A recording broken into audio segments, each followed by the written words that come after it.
This is an image. This is an image of Mr. Mohammed Bouazizi. He was a street merchant in Tunisia. He died in January 4 of this year, and he was 26 years old. He lit himself on fire, and that action started a dramatic shift in the region's political and geopolitical shakeup. They say he died because of a systemic corruption in Tunisia. I don't know about that. I've never been to Tunisia. But I do know he no longer trusted the authorities.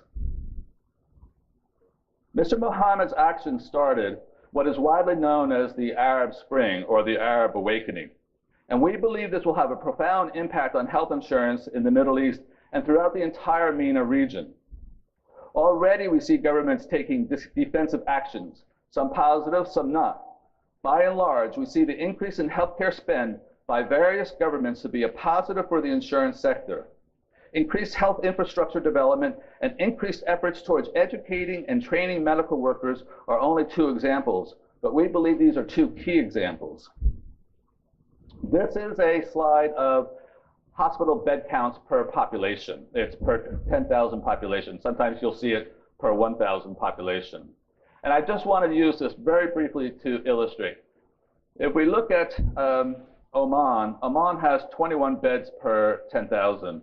Saudi Arabia has 23 beds per 10,000, or 2.3 per 1,000. And the US has 32 beds per 10,000. France has 73 beds per 10,000. So we can leave France out of this discussion.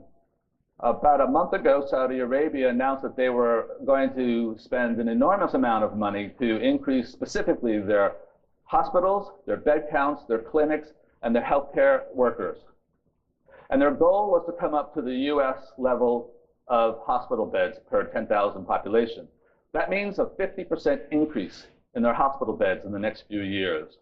This is a dramatic impact for the health insurance sector. It's a very positive impact for the health insurance sector.